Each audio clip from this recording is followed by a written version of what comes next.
Hello guys, welcome to my YouTube channel. I am Zachariah the Ghost. I was watching episode 34 of The Wife, and on this episode, we have seen 320 killing Nomusa in jail. Remember, 320, she is the cellmate of Nomusa, and Nomusa, she is the lady who went to jail on the behalf of Zandile, so that Zandile can find freedom, and also Zandile and Nkosana can take her son Tebe to a hospital so that Tebe can get operation so that he can feel better because he was on a wheelchair. And also Nkosana and Zandile, they promise to give Nomusa's mom $1 million and also build a house for them. And so far the Zulu family, they did everything in their power to make sure that Tebe get an operation so that he can be like other kids. He can go and play soccer since he loved playing soccer. And they also made sure that they took care of Nomusa's mom by giving her money and also building them a house. Now, all Nomusa had to do was to serve time on the behalf of Zandile.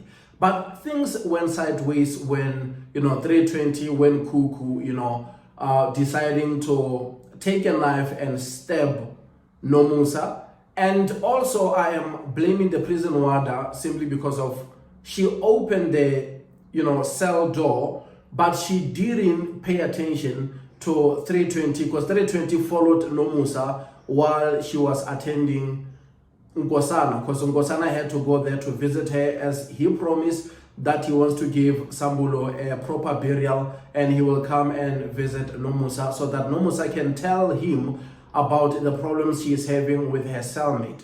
But that was too late because, when Nkosana was waiting for Nomusa so that Nomusa can tell him, all the problems that she's dealing with in the cell, that's when 320 stabbed her, at her back. And it was just one of those painful scenes simply because of Nkosana couldn't do anything and also the prison warders couldn't do anything to save Nomusa, and Nomusa died, at the spot.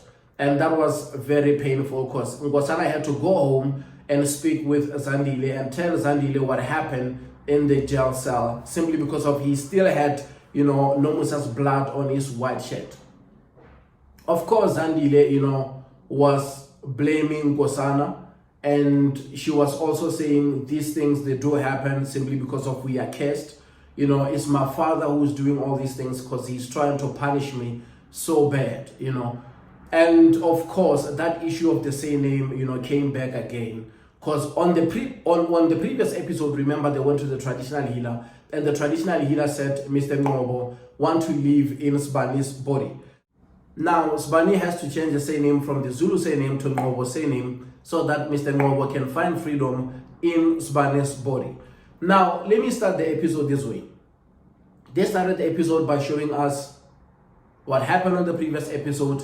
Then we have seen Nkosana and Zandile, they were talking about what the traditional healer said, and Nkosana didn't want to agree with what the traditional healer said. He said, I cannot allow Sibani to change the same name from Zulu to Ngobo, simply because of he is my firstborn. He is the future of this family. So if now we are taking my son to become a Ngobo rather than becoming a Zulu, it doesn't sit well with him, and he said it's something that he cannot do. Of course, they went back and forth, and Zandile was like saying, this is the same traditional healer that you trust a lot who told us these things, and let us do things the right way so that our son can find freedom. Let's not allow our son to carry this burden that we created because he is innocent. Nkosana didn't want to argue a lot with Zandile, and he decided to go to prison so that he can go and visit Nomusa. And, she was not happy. Zandile was like saying, oh, you walk away again as you always do. We are busy talking about this. And that's when Nkosana was like saying, I have to go and visit Nomusa because of that's what you want me to do. Remember, they have an agreement that they should go and visit Nomusa all the time and make sure that they bring all the great things to Nomusa. And now they showed us that Nomusa, in the meantime, she was getting ready, so that she can go and see Nkosana. But 320 was not happy. 320 was like saying, where are you going? why are you getting ready, And she told her that I'm going out to visit, Nkosana. I have a visitor outside.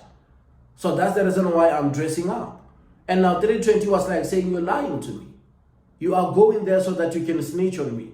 You are going to tell them about my pills, all these things. Remember, she was not taking a medication. They were giving her pills and she was putting all those pills under her pillow. Now she felt like Nomusa will go and snitch on her. And now she didn't trust Nomusa anymore. Simply because of when she was busy asking Nomusa questions, Nomusa was upset. And Nomusa pushed her. And that's when 320, was like, so now you can fight back. Now that means you have that kind of strength and hate whereby you can fight me back. And that didn't sit well with 320. It was the last straw. And she felt like, okay, now she feel like she's superior now. She feel like she's tough now. She feel like she can fight with me. And that's when she followed her and took out, maybe it's a knife. Because, in prison, sometimes they're taking all those spoons and they will make it sharp so that they can attack somebody with. So that's when she attacked Nomusa. One Nomusa was, focusing on Nkosana, because Nomusa was entering the room where she will meet Nkosana. And it was just chaos because all the prison warders couldn't help. Nkosana couldn't help either. And the prison warders were like standing on the side rather than calling the ambulance. And it looks like it was planned. It looks like the prison warder knew exactly what was going to happen. And that's how Nomusa died. And on the other side, we have seen that Kawe, he is making all the right moves. He went there to pick up, Dr. Muntsu, Naledi, from the hospital. And he was like saying, you look tired. Just leave your car here. I'll come and pick up your car. Or I will take you home. And we have seen, Kawe driving Naledi home. And he wanted to have a cup of tea, of course. But you can tell that Kawe wanted to sleep with Naledi. Naledi was like saying, listen, the only way you can come in here is to have only a cup of tea. I am very tired today. You are not going to get anything. And you can see Kawe, he was having all these things in his head. But it was a romantic scene. I really loved to see them together. In the meantime, we have seen that Lux at work, he was busy putting 2 + 2 together. He was also, researching about Zandile. And he realized that Zandile was there at Sambulo's funeral. And he put 2 + 2 together and he realized that, okay, Zandile, she is the lady who there was a big story whereby she was arrested because she killed her mother. And in the meantime, we have seen that Shoma was busy talking with Mkhele. And Mkhele was like saying, this story of, Lux is stressing me a lot. Let me go and, deal with him. And of course, she didn't want that. She said there was too much blood which has been shed.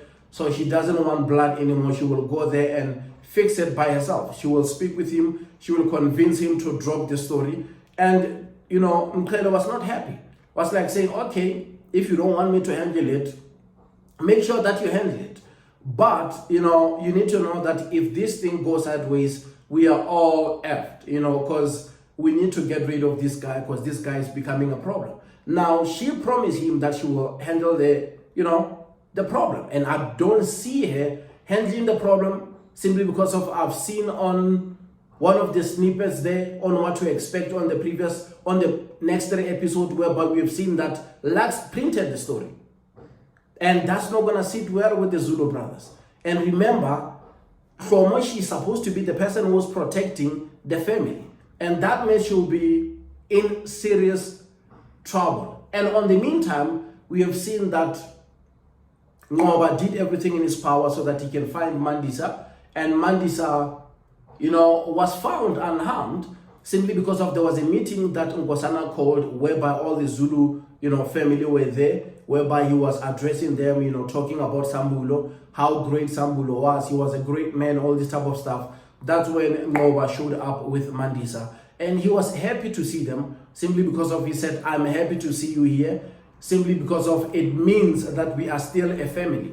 It means you understand what we're dealing with. And he was pleased to see them, attending the meeting. maybe, Ngoba and Mandisa spoke about the issue and they decided not to, come clean. They decided not to tell all the Zulu brothers what really happened. Simply because of Mandisa knows that if the Zulu brothers will find out that she's the one who sold out, Sambulo, they're going to be very angry and they can kill her. Episode 34 was a great episode. We are going to see what's going to happen on the next episode because, they have to go and inform, Nomusa's mother about the passing of, Nomusa. And we also saw that on episode 34, Mr. Ngobo continued, to... What is the right word? He continued to traumatize Sibani simply because of now Nkosana and Zandile had a same dream. And in their dream, they saw Sibani locked in a room and there is a light in that room, like a smoke in that room. And Sibani was desperate because he wanted to get out of the room. That means something was behind Sibani that makes Sibani so frightened. And we have seen that Zandile and Nkosana were trying very hard to unlock the door, but the door was locked. And they have seen Zandile's father, Mr. Ngobo, behind Sibani, and he was holding a spear, and we have seen that he slit Sibani's throat. And that was in their dreams. And when they woke up, they realized that they had the same dream.